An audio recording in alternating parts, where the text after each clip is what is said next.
Diamond Liang with ESPN.com. For each of you, I was curious, what would a win against UConn do for your program in terms of, perception maybe? It seems like, if you beat a team against Northern Colorado, beat a team against Temple, that's fine. At the same time, UConn is a team that everybody knows, everybody across the country knows their history and their tradition. Malcolm, why don't you take that first? I think a win is a win no matter who you play. Every team in the tournament has earned their way into the tournament, so beating UConn would mean a lot because everybody knows them, like you said, but I feel like winning in the tournament is all that matters. Anybody else want to comment on that? DJ? A win against UConn, I think, in the image for the city and the people that have been watching us would be huge. But for us as a team, like Mal said, a win in the tournament against anybody is a big deal. But I think, the politics behind it, it would be a nice thing on the resume. Kawhi or Billy?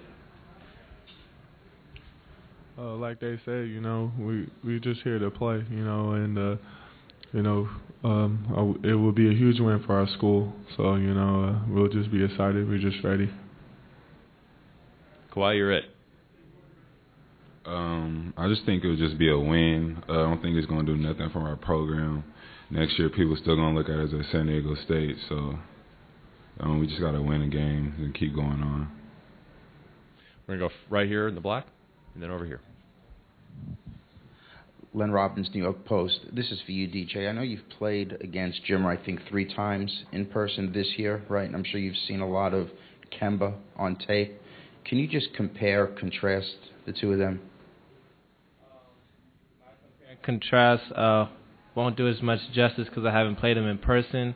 But from the film and playing against Jimmer, I think that the difference is that Jimmer is more of a three-point threat, as for Kemba, gets to the basket at will, and his mid-range game is close to perfect. Both are very hard guards to play against, both very good scorers.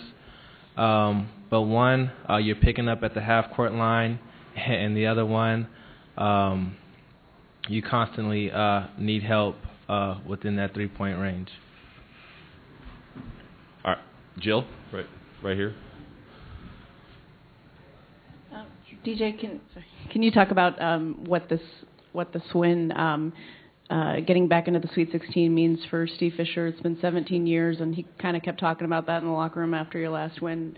You guys were all, I don't know, about 1 or 2 back when he was last in the Sweet 16. Can you get a sense of what this means for him? I think it's very exciting, very special to him, and to the program. It's been a long time for him, and a first for us. We're lucky to have a coach that's been there before, that's been in this situation and knows how to handle it. But I think he's very grateful for the opportunity that he's been given, and we're just blessed to have a coach like that. Joe? DJ, Joe McDonald, Fox Sports West. Did you expect when you first got there, and I think you've played in more winning games than anybody in the history of the program, did you expect this program to be where it's at right now? Is this something that you, when you signed on, that you said, okay, this is where we want to be in 4 or 5 years? I saw major potential when I first got to San Diego State, and that's the reason why I came. If you would have told us we would have been, in the Sweet 16 my senior year, I would have told you that I wouldn't doubt it. I think we'd have the opportunity to get there. But there's no greater feeling than to be in my senior year and have this opportunity. So I saw an opportunity here, but it just became reality. Go right here and then over there. We'll go here first. North County Times for DJ and Malcolm. Can you talk a little, do you think it's a very big advantage playing this close to your school, and follow up just the overall fan support you've had this season? I think that playing this close to San Diego, we're expecting a very large following, and the fans, they've been here all season long, sold out more games ever, in the history of the program. And for them to follow us and support us the way they have, we call them our sixth man, and we couldn't ask for a better sixth man from our fans. Malcolm is a San Diego native. You want to talk? I think it'll help a lot. We play well at home, and if we can have a home game type of environment, I think that'll have a big advantage for us. We're going to go two right here on the aisle. Sullivan, San Diego Union Tribune. For Billy and Kawhi, how much does the personality of a coach enter into your decision about where you want to play? And could either of you or both of you see yourself playing for someone with a personality as different than Coach Fisher's as Coach Calhoun? Coach Fisher, he always been by our side, and I just like playing for him. He's always been real with us. And then, he's always a friend. I can always talk to him on and off the court. And, I just love playing for a guy like that. And, ever since he's been recruiting me in high school, I just knew that he was special. And I knew that I can trust him and everything. So I'm just glad to play for a coach like that. Kawhi? Like Billy said, Coach Fisher is a player's coach. And he helps you out on and off the court. And it just makes you feel better and more comfortable playing with him in the game. We'll go right here. Hi, Farhan Lalji from TSN. Kawhi, Jim Calhoun came in here a little while ago and said that you would be a lottery pick if you chose to go that route, that he's got to get in an hour early to prepare for you because of the matchup problems that you cause. How would you guard you? I'm not just try to contest my shots. Play the best defense, and then just hope that I miss. Anybody else want to comment on how you guard DJ? You guys match up with him? Huh? Does anybody else want to comment on how you guard DJ? You mean Guard Kawhi? DJ or Kawhi? Kawhi, excuse me. No, I'm not giving that away. Okay, in the back. Go with Fox 5 San Diego. Kawhi, following up on that, out of high school you weren't a highly recruited guy, but now you've got NBA scouts salivating all over the nation about your prospects. What's changed? I just me being in the gym, just working hard, trying to develop my game, and I got great players around me that make me look even better. They just make the game easier for me, and I'm just out there playing hard with them.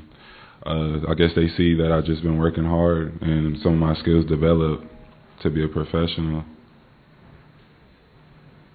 We'll go right here. All right, Brandon Snow, KUSI. This one's for you, Mr. Kawhi. Talked before in Tucson about you played in this building before. I believe it was in high school, won a couple championships. Do you feel a little extra comfortable around here? I mean, it's not exactly your hometown, but it's pretty close within a freeway. Do you feel more comfortable around here? Yeah, since I had some success in the building, it makes me feel a little bit more comfortable playing in here.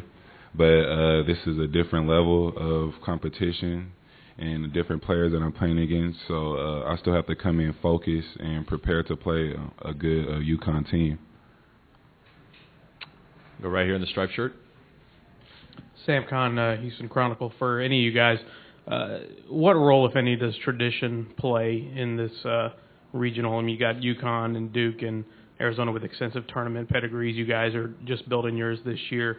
Talk a little bit about your thoughts on that and whether or not tradition plays a role here. Billy, you want to start? I think it doesn't matter, to us. We're just here to play. It doesn't matter who we play. And, we're just, trying to build our own resume here. And, if we keep winning and playing hard, it's going to take care of itself. Malcolm? I don't think it plays a role at all. Every team wants to win. Every team's going to play hard. We're going to play hard no matter what, no matter what team we play. And every team just wants to win a championship, and I think that's the main goal. DJ or Kawhi, you guys want to comment at all? No? Okay. We have time for one last question right here in the back. Last question. John Walters from the Daily. DJ, is there any team that you guys have faced this year that Connecticut reminds you of from watching tape?